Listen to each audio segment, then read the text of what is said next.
እንኳን ደህና መጣችሁ። ዛሬ እንግዲህ የምንመረምረው ርዕስ የዘር ፈሳሽና በሰውነታችን ላይ ስላለው ተጽዕኖ ነው የምናየው። ስፐርም በትክክል ከምን ነው የተሰራው? ያው አብዛኛው ክፍል ውሃ ነው ይባላል አይደል? ልክ ነው። አዎ፣ ከ90 እስከ 55 በመቶ የሚሆነው ውሃ ነው። የቀረው ያ ትንሽ ክፍል ያ 5 እስከ 10 በመቶ ያለው ግን በጣም ብዙ ነገሮችን ይዟል። የዘር ፍሬዎች ራሳቸው ስፐርማቶዞዋ የሚባሉት እነሱ በጣም ትንሽ ክፍል ናቸው። ከጠቅላላው 1 እስከ 5% ቢሆኑ ነው። አብዛኛው ክፍል ሴሚናል ፕላዝማ የሚባል ፈሳሽ ነው። ይህ ፈሳሽ ነው እንግዲህ የዘር ፍሬዎችን የሚሸከመውን፣ የሚመገበውን፣ የሚያንቀሳቀሰው። እሺ፣ ያ ፕላዝማ ምን ይዟል ታዲያ? እሱ ብዙ ነገር አለው። ፕሮቲኖች አሉ፣ ስኳሮች አሉ፣ በተለይ ፍሩክቶዝ፣ ተለያዩ ማዕድናት፣ ዚንክ፣ ካልሲየም፣ ፖታሲየም፣ ማግኔዥየም፣ እነዚህ በብዛት ይገኛሉ። ቫይታሚኖችም አሉ፣ ለምሳሌ ቫይታሚን ሲ እና ደግሞ በጣም ያስገርመው ሆርሞኖችም አሉ። ሆርሞኖች? ይሄ ነው እንግዲህ ብዙ ጊዜ መነጋገሪያ የሚሆነው የትኞቹ ሆርሞኖች? ለምሳሌ አዎ፣ ምንጮቹ የሚጠቅሱቻቸው ለምሳሌ ኦክሲቶሲን አለ፣ የፍቅር ሆርሞንም ይሉታል፣ ሴሮቶኒን አለ፣ ያው ስሜትን በማረጋጋት የሚታወቀው ፕሮጀስቴሮን፣ ሜላቶኒን፣ እንቅልፍን የሚረዳው ፕሮስካላንዲን የሚባሉ አሉ። ሌሎችም አሉ፣ ነርቭ ግሮዝ ፋክተር ኤንጂኤፍ እና ስፐርሚዲን የሚባሉ ልዩ ውህዶችም አሉ። ስለዚህ በጣም ብዙ አይነት ንጥረ ነገሮች ናቸው በጥቂት ፈሳሽ ውስጥ ያሉት ማለት ነው። ይህን ካልን ስለ ሌሎች ሊኖሩ ስለሚችሉ ጥቅሞችስ ምንጮቹ ምን ይላሉ? በተለይ ከስሜት መሻሻል ወይም ከድብረት መቀነስ ጋር ተያይዞ። እውነት ነው። ይሄ በስፋት የተዳሰሰ ነጥብ ነው። ያው ቅድም የጠቀስናቸው ሆርሞኖች እዚህ ላይ ሚና ሊኖራቸው ይችላል የሚል መላምት አለ። ኦክሲቶሲን ያው የመተሳሰር ስሜት ይፈጥራል ይባላል። ሴሮቶኒን ስሜትን ያረጋጋ፣ ፕሮጀስትሮን የጭንቀት ስሜትን ሊቀንስ ይችላል። ሜላቶኒን መረጋጋትን ያመጣ፣ ነርቭ ግሮዝ ፋክተር ኤንጂኤፍ የሚባለውም በአንዳንድ ጥናቶች የድብረት ስሜትን ለመቀነስ እንደሚረዳ ተጠቁሟል። አንድ የኒውዮርክ ስቴት ዩኒቨርሲቲ ጥናትም ተጠቅሶ ነበር አይደል? ሱኒ ጥናት። እሱም ምን ነበር ያልነው? አዎ፣ ያ ጥናት ተጠቅሷል።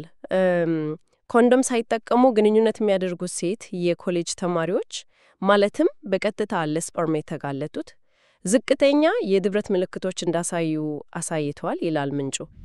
ስለ ጭንቀት መቀነስና እንቅልፍ ማስከተልስ እዛ ላይስ ተመሳሳይ ነገር ነው? አዎ፣ ተመሳሳይ ነው። የጭንቀት መቀነሱም ከኦክሲቶሲን እና ፕሮጀስትሮን ጋር ይያዛል። የእንቅልፍ ስሜቱ ደግሞ ከሜላቶኒን ጋር ሊገናኝ ይችላል። ሆኖም አንድ ምንጭ አንድ ባለሙያን ጠቅሶ የሚለው ከወሲብ በኋላ የሚመጣው የእንቅልፍ ስሜት በዋናነት ከኦርጋዝም ጋር ነው የሚያዘው። ያው ኦርጋዝም ጊዜ ኦክሲቶሲን በብዛት ስለሚለቀቅ ከስፐርም ራሱ ጋር በቀጥታ ላይ ገናኝ ይችላል ይላል። ከውስጣዊ ስሜቶች ወጥተን ወደ ውጫዊ ገጽታ እንምጣ። ለቆዳ፣ ለፀጉር፣ አንዳንዴ ለጥርስ ማንጣጣም ይጠቀማል ይባላል። እነዚህ ሐሳቦችስ ምን ያህል እውነትነት አላቸው? ለእነዚህ የይገባኛል ጥያቄዎች ጠንካራ ሳይንሳዊ ማስረጃ የለም። ለምሳሌ ዝንክ ለጥርስ ጤና ጥሩ ነው፣ ግን በስፐርም ውስጥ ያለው መጠን ጥርስን ሊያነጣ አይችልም። ያ ማይገናኝ ነገር ነው። ፕሮቲንና ስፐርሚዲን ለፀጉር ጥንካራ ሊረዱ ይችላሉ በሚል ያው አንዳንድ የውበት ሳሎኖች የበሬ ስፐርም ለፀጉር ሕክምና እስከ መጠቀም ደርሶ ነበር። እውነት? የበሬ ስፐርም? አዎ፣ ግን ያው ፋሽን ወይም የማስታወቂያ ዘዴ እንጂ በሳይንስ የተደገፈ ነገር አይደለም። ሆኖም አንድ ምንጭ ስፐርም ሴቶችን ረጅም ዕንቤ ያስኖራል የሚለውን የሚያገባኛ ጥያቄ ምንም አይነት ሳይንሳዊ መሰረት የሌለው ተረት እንደሆነ በግልጽ ያስቀምጣል። ተረት ነው? አዎ፣ ምናልባት አንዳንድ በበሽታ መከላከል ስርዓት መዛባት ምክንያት የሚመጡ የጽንስ መጭንገፎችን ወይም ደግሞ የፕሪኤክላምሲያ ስጋትን ሊቀንስ ይችላል ተብሎ ይታሰባል። ሌላው ከእርግዝና ጋር ተያይዞ የሚጠቀሰው ነገር በስፐርም ውስጥ ያሉት ፕሮስካላንዲን የሚባሉ ሆርሞን መሰል ንጥረ ነገሮች የማህጸን ጫፍን ለማለስለስና የዘር ፍሬዎችን እንቅስቃሴ ለመርዳት ይችላሉ። ያ ደግሞ ያው ጽንሰትን ሊያግዝ ይችላል። እሺ፣ ጸረ ተዋሲያን ባህሪ እንዳለውም ተጠቅሷል። ይሄስ ምን ማለት ነው? አዎ፣ እንደ ዚንክና ሴሜኖጀልን ያሉ አንዳንድ በስፐርም ውስጥ የሚገኙ ንጥረ ነገሮች ጸረ ተዋሲያን ባህሪ እንዳላቸው ታውቋል። እነዚህ በንድበ ሐሳብ ደረጃ በሴቷ የመራቢያ ስርዓት ውስጥ እንደ የሽንት ቧንቧ ኢንፌክሽን UTIs ካሉ አንዳንድ ኢንፌክሽኖች ምናልባት የተወሰነ ጥበቃ ሊሰጡ ይችላሉ ተብሎ ይታሰባል። ግን እዚህ ላይ በጣም መጠንቀቅ ያስፈልጋል። ይሄ መላምት ብቻ ነው እና ከሁሉም በላይ ደግሞ የአባላዘር በሽቶችን የመከላከል አቅም በፍጹም የለውም። በፍጹም ያንን ስጋት እንደማያስቀር ደጋግሞ መነገር አለበት። ስጋቶቹ ሁሉም ምንጮች በዚህ ነጥብ ላይ በጣም ጠንካራ ማስጠንቀቂያ እየሰጣሉ ነው ያልሽው። በትክክል ይሄ ከሁሉም በላይ ትኩረት ሊሰጠው የሚገባ ጉዳይ ነው። የአባላዘር በሽታዎች STIs፣ STDs ስጋት ነው። ስፐርም እንደ HIV፣ HPV ያው የማህፀን በር ካንሰር ሊያስከትል የሚችል ቫይረስ፣ ክላሚዲያ፣ ጨብጥ፣ ጎኖሪያ፣ ሄርፒስ የብልት ቁስለት የሚያመጣው፣ ሄፓታይቲስ B እና C እነዚህ ከባድ የጉበት በሽታዎች ናቸው። እነዚህን የመሳሰሉ በርካታ አደገኛ በሽታዎችን ሊያስተላልፍ ይችላል። በጣም ይህ ስጋት ሁሉንም አይነት ጥንቃቄ የጎደለው ግንኙነት ይመለከታል ማለት ነው።